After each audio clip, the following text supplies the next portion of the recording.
Right now, noon, President Trump says the U.S. will run Venezuela. We have reaction from lawmakers and what's next for the South American country. Plus, the Packers getting ready for the playoffs, who they'll be playing on Wild Card Weekend. This is News 3 Now at noon. Thanks for joining us on a Monday. I'm Josh Spreiter. Right now, a business is a total loss after a fire in the town of Milton. The Rock County Sheriff's Office says deputies and fire crews responded to East Hotel Drive just before 8:30 last night. This is near Lake Koshkonong. Crews found the building up in flames. The business was closed at the time of the fire and no one was inside. No injuries have been reported.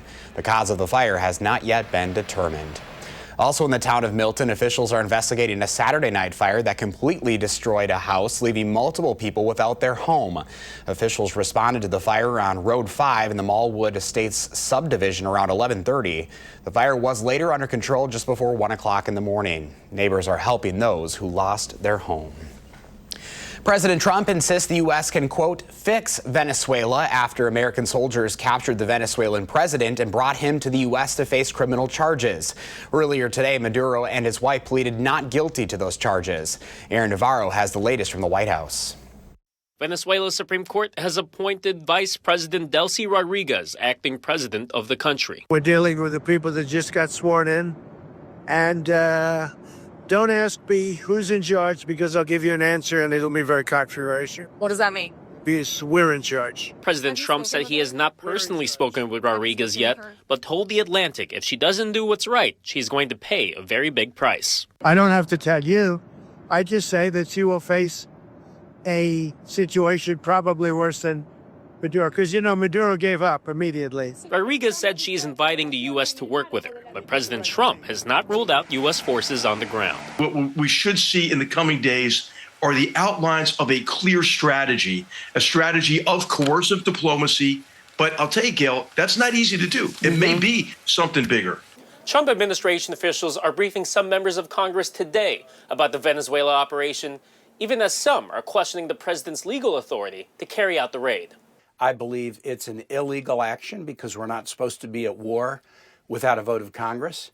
They need to tell us why it's a smart thing to do. Russia and China, Venezuelan allies, accused the U.S. of violating international law. The UN Security Council convened the meeting for today. The meeting comes as Trump Sunday night threatened action against Colombia and reiterated his interest in the U.S. taking control of Greenland. Aaron Navarro, CBS News, the White House.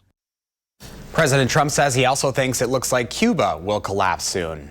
Back here at home, some people turned out to protest in Madison following the U.S. attack on Venezuela on Saturday.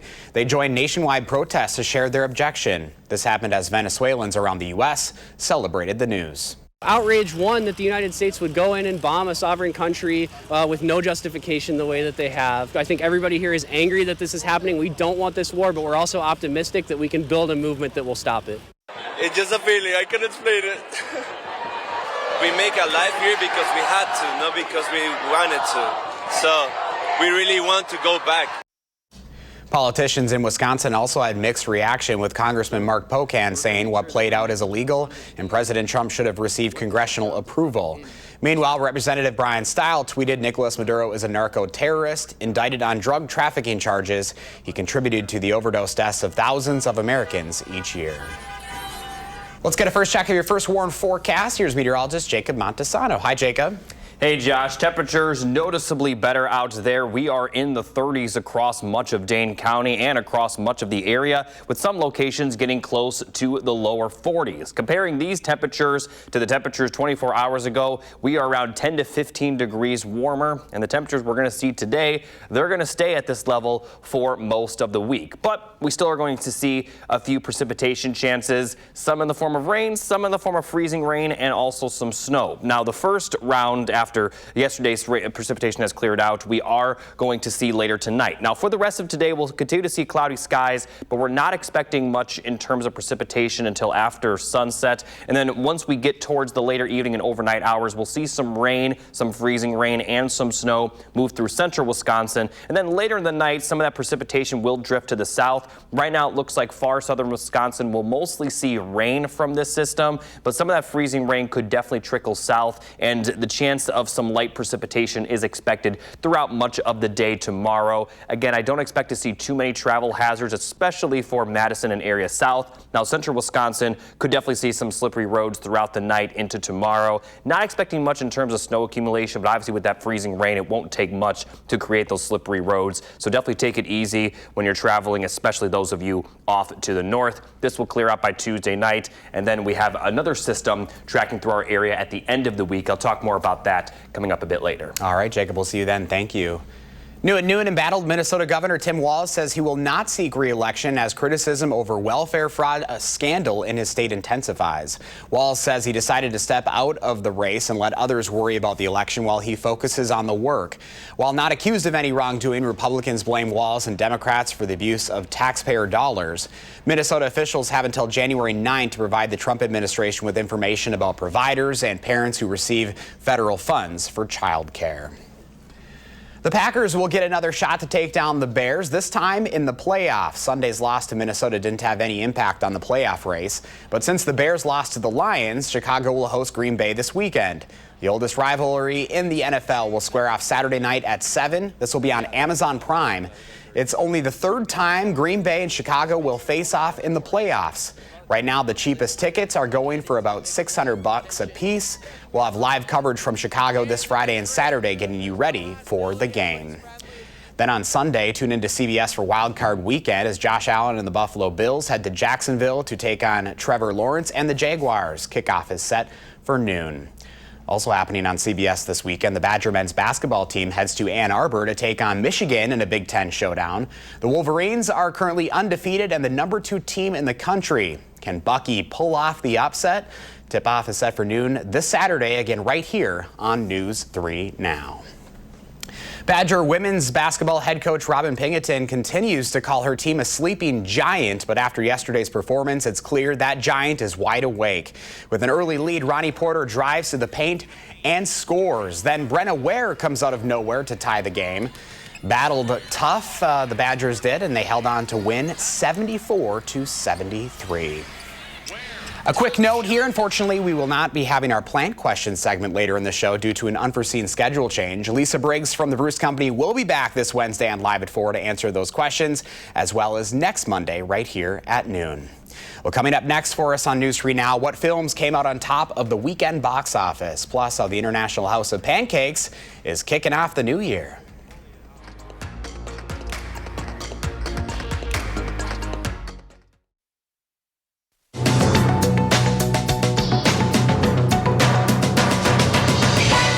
Tesla is no longer the world's best-selling electric vehicle. Chinese rival BYD has claimed the title with more than 2.2 million EVs sold last year versus the more than 1.6 million vehicles sold by Tesla. Analysts say Tesla's sales were affected by backlash against CEO Elon Musk's involvement in politics, the expiration of EV tax credits in the U.S., and tough competition from overseas. Avatar: Fire and Ash has now burned past more than $1 billion in global sales. The sequel also topped the first weekend box office of the new year, earning an estimated $40 million domestically in its third weekend in theaters. Disney's sequel, Zootopia 2, is still in second, bringing in $19 million. The Housemaid cleaned up the top three with around $15 million. And IHOP is kicking off the first full week of 2026 with an offer of free bottomless pancakes with the purchase of select breakfast combos. The restaurant chain teamed up with NFL star Malik Neighbors to announce the promotion, which runs through the end of March. That's your CBS News Money Watch report. For more, log on to cbsmoneywatch.com. At the CBS Broadcast Center, I'm Jesse Mitchell. Here's a look at the current stock numbers at the noon hour. The Dow is up 772 points, NASDAQ up 186, and the S&P 500 up this hour 55. Pam has today's farm numbers up next, and Jacob is tracking the first warn forecast. Then later on Live at 4, after an explosion rocked a neighborhood on Madison's west side in 2023, we're checking in on when people can move back in.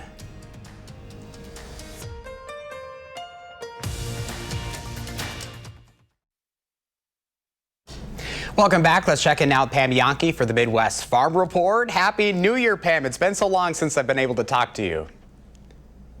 Yeah, no kidding. Happy New Year to you too, Joshy. Good to see your face and glad to be back along with everybody for calendar year 2026. And we'll start it off with some good news, I hope, for a lot of our Wisconsin farmers. We've got the payment rates now for the U.S. Department of Agriculture's Farmer Bridge Assistance Program, something that was announced back in November. Now we're getting the numbers. Remind our farmers that you need to schedule your appointment with your local county farm service agency office. I imagine many of those county offices have already reached out to you. Just thought I'd share the prices that a lot of our Wisconsin farmers have been looking for. Obviously, we're not growing all of these commodities in our state, but corn, soybeans, wheat, oats, even peas are covered in the Farmer Bridge Assistance Program. The one thing that Darren Von Ruden, president of the Wisconsin Farmers Union, points out, though, is that this is $12 billion, $1 billion which will be held back for more specialty crops. Doesn't do anything for our suffering dairy sector or any of the other commodities produced in Wisconsin, like our specialty crops, cranberries, ginseng, etc. So we'll watch for more development there. Again, we expect those payments to be in your hands, hopefully, by the end of February. I do want you to know that today is the beginning of the Wisconsin Conservation Congress. They are asking the general public to submit your resolutions, suggestions, that is, for the independent organization to bring to the Wisconsin Natural Resources Board and the Wisconsin Department of Natural Resources. If you want to submit a resolution, remember it has to be something that has statewide impact, it has to be achievable, and it's got to be within the mission of the Wisconsin Conservation Congress. They'll continue to accept these resolutions until February 9th, and then we look forward to the spring hearing agenda and conversations coming up April 13th through the 15th. And finally this morning, today we just want to remind you that applications are now being accepted for candidates that want to be the 79th Alice in Dairyland. Wisconsin Department of Ag, Trade, and Consumer Protection is accepting applications through the end of the month. Remember, it's got to be a Wisconsin resident, 21 years of age or older. This is a paid marketing position within the Wisconsin Department of Ag, Trade, and Consumer Protection, $45,000 annually, plus the opportunity for holiday, vacation, and sick leave, and use of a vehicle while on official business. They'll get those candidates narrowed down, and we'll find out who our next Alice in Dairyland is mid-May in Marathon County. Markets today, I just talked with one of my traders as far as the grain is concerned. It's risk off after the activity over the weekend with Venezuela. Traders have decided that they want a little bit more safe haven than the stock market, so you're likely seeing them start to move out of things like stocks and instead into things like government bonds, gold, and cash. When you say risk off, commodity is not exactly something that they may feel comfortable putting their money in, at least short term today. Dairy markets also feeling some downward pressure on the first Monday of 2026. Looks like we've got the most activity in butter. Barrel cheese today unchanged. 40-pound block cheese drops 4 cents to $1.35, and AA butter down 3 at $1.34.5 per pound. 17 trades on that butter today. That's a pretty active docket for the first Monday of 2026. We'll see if that's the tempo the market wants to continue this week, Josh. And like I said, with the uncertainty and all the disruption on the Venezuela announcement, we'll just wait and see if they tamp the brakes coming up tomorrow. Yeah, first Monday of 2026, and many to go, and there's a lot to watch already in this new year. Pam, good to see you. We'll check in with you a little bit later. Time now for your certified most accurate forecast in Madison with First Warn meteorologist Jacob Montesano. And you've got a lot to talk about in the forecast, too. Yeah, we're going to have the chance of some freezing rain tonight with another system towards the end of the week that could bring some accumulating snow. But before we see that snow, we are going to be seeing temperatures continue to be near 40, and we are going to see a few days possibly getting into the middle 40s. Now, looking at the system tonight, in central and northern Wisconsin, there is a winter weather advisory in effect. Notice our area not in that advisory, but areas off to the north very close to that. So the further north you're located, the more of a slippery road condition that you're going to see. And a lot of this will move in well after sunset, and far southern Wisconsin may not see it until much later in the night, but central Wisconsin will see some of that rain, freezing rain, and snow begin moving in later in the evening, and then throughout the night, central Wisconsin will continue to see that precipitation, and then it will trickle further south later in the night, impacting Madison and surrounding areas. But notice a lot of far southern Wisconsin will only see rain from this system. Some freezing rain could be possible, but in general, just some solid rain is in the forecast, and this may continue throughout the day Thursday, but the further north you are, the more freezing rain and maybe even some snow that's expected. Not going to see any snowfall accumulation, but the freezing rain could definitely create some slippery roads. Now, looking at the temperatures throughout today, we're going to continue to be in the middle to upper 30s, maybe even lower 40s at times, and we're going to continue to see these mild temperatures throughout the work week. As we take a look at the high temperature trend this week, near 40 for highs tomorrow on Wednesday, maybe the middle 40s for Thursday. But once that end of the week system does roll through, it will cool the temperatures off. But no, it's nothing too cold by any means. We're talking about highs in the lower 30s to upper 20s. So we're not seeing any bitterly cold temperatures in the forecast. Now let's take a look at that end of the week system. Again, a lot could change between now and then, so we're not really going to forecast for snowfall amounts, but the chance of accumulation will certainly be there. So starting Thursday morning, most of Thursday will be cloudy with the rain moving in later in the day Thursday, but especially Thursday night, we'll see some showers, mostly in the form of rain at this point. And then as we get towards later in the day Friday, temperatures will be cooling down a little bit at this time.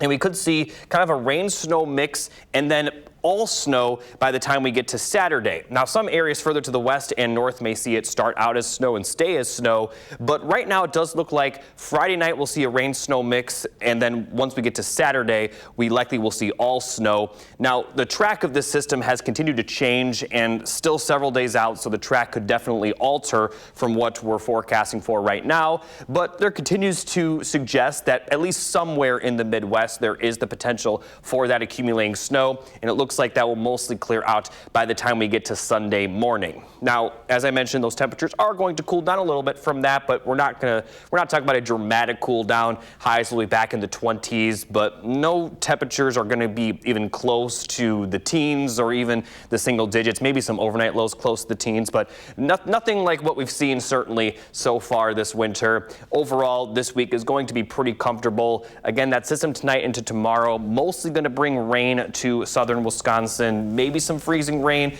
but the chance of freezing rain will be a lot higher for areas off to the north. Then Wednesday looks very nice with a decent amount of sunshine and highs near 40. Middle to lower 40s Thursday, maybe some rain later in the day, but most of that rain will move in Thursday night. And then we have that system continue towards the end of the week, and we'll continue to update the forecast on that snowfall accumulation potential by the time we get to Saturday. Well, 40 is mild. That's going to feel good. Oh, yeah. All right, Jacob, thank you.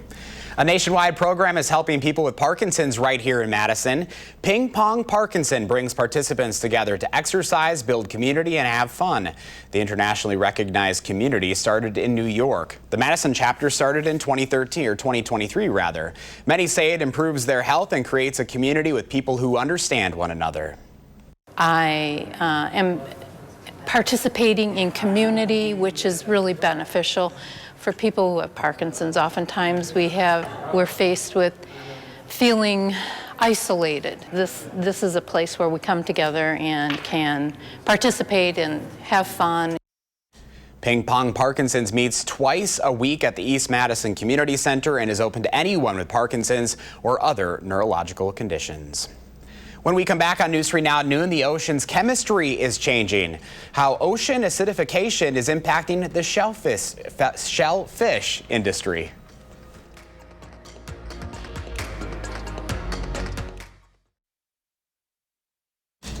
The future of shellfish is a bit murky as oceans rapidly become more acidic. Some farmers are sounding the alarm on ocean acidification. Gwen Baumgartner explains the potential impact. Beneath the surface of Samish Bay, a growing crisis swells as shellfish farmers like Bill Dewey navigate a more acidic ocean. Our fate's pretty well sealed for many decades to come. 15 years ago, ocean acidification nearly wiped out West Coast oyster farming, with huge oyster die-offs as the water corroded their shells. To survive, shellfish farmers were forced to mitigate, investing in research, water treatment systems, and programs to breed more resilient oysters. But we didn't fix the problem. You know, ocean acidification is still there. It's getting worse, and it's going to continue to get worse as long as we don't wean ourselves off of fossil fuels. Ocean acidification happens when CO2 emissions are absorbed into the water, changing the ocean's pH chemistry and its ecosystem. Increasingly so, says researcher Terry Klinger. The change in pH in the ocean is something that is certainly unprecedented in modern history. Future consumers could be in for a sea of change. You may see us selling different species. Whether we'll be able to continue to farm our main species, the Pacific oyster, or not is yet to be seen. A small study by researchers in Gothenburg, Sweden, identified changes in shrimp taste and texture when ocean acidification increased. And the EPA's National Center for Environmental Economics forecasts higher shellfish prices if current rates of ocean warming and acidification continue. You've got a few more years left than me, but you're going to see changes in the ocean that'll be dramatic in our lifetime. Reducing fossil fuels is crucial, says Dewey, to turning the tide on shellfish sustainability. Gwen Baumgardner, CBS News, Bo Washington.